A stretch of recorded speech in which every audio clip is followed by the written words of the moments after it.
Vamos a hablar sobre el discurso oral y sus características, principalmente definiendo discurso oral, que es el género más exigente de la comunicación, el cual le agrega al contenido una elegancia verbal y refuerza los elementos no verbales. En el discurso oral, el orador tiene como finalidad convencer de sus ideas al auditorio, por lo que debe reunir una serie de requisitos, los cuales les mencionaremos a continuación.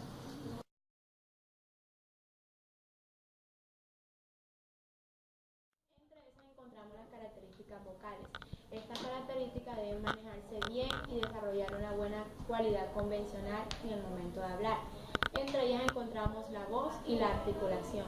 La voz incluye la graduación, sea un tono grave o un tono agudo, el momento de manejarse, ya sea de forma lenta o sea de forma rápida. También encontramos la velocidad, la calidad y el volumen de la voz que estamos utilizando en ese momento a expresar el discurso.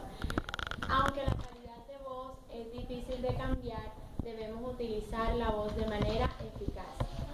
La articulación, por lo general se conoce como articulación, utilizar la lengua, los dientes, el paladar y la mandíbula. La articulación es diferente a la pronunciación, ya que por lo menos muchas personas confundimos articulación con pronunciación.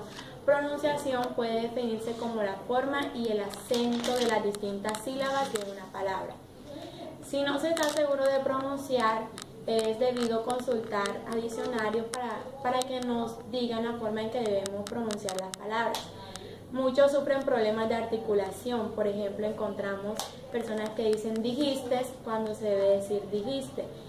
Dejar fuera un sonido que sí pareciera originalmente, por lo menos experimento en vez de decir experimento, y transponer sonidos como Gabriel o Gabriel. Una de las características más importantes que tenemos en el discurso oral. En ella podemos encontrar las expresiones faciales. Las expresiones faciales encontramos como el movimiento de la cara, de los ojos, y en esto podemos dar a conocer cómo nos estamos sintiendo en el momento del discurso y también a dar a conocer nuestra personalidad. También vamos a encontrar los ademanes, que son lo que utilizamos para hacer énfasis en nuestro discurso, que es como hacer señas con las manos o con los pies para dar a conocer una información más clara. También está el movimiento es muy importante en el momento de dar un discurso, ya que si nos movemos mucho, en donde vamos a dar nuestra charla, vamos a poder distraer a las personas que nos están observando. También es muy importante el equilibrio que tenga la persona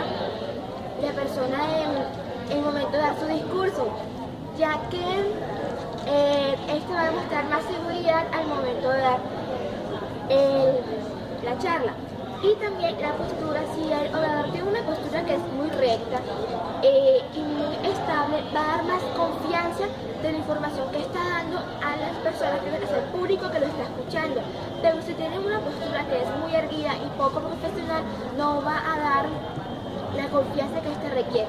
Bueno, cuando hablamos en el discurso oral de entusiasmo, tenemos que entender qué es esa emoción o pasión cuando nos referimos hacia el público. De esta manera, el orador se va a ver y se va a expresar de una forma más entusiasta. Cuando alguien habla en un tono, pues con una voz monótona, en la que la graduación, el volumen y la velocidad permanente, pues ninguna palabra o idea o frase va a diferir de manera importante al orador, donde va a parecer un poco pues interesante. Cuando hablamos también de espontaneidad, debemos saber qué es la naturalidad, que parece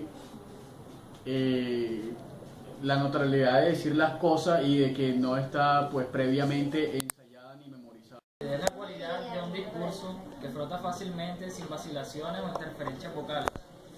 El contacto visual tiene la función de transmitir franqueza, veracidad e imparcialidad durante el discurso.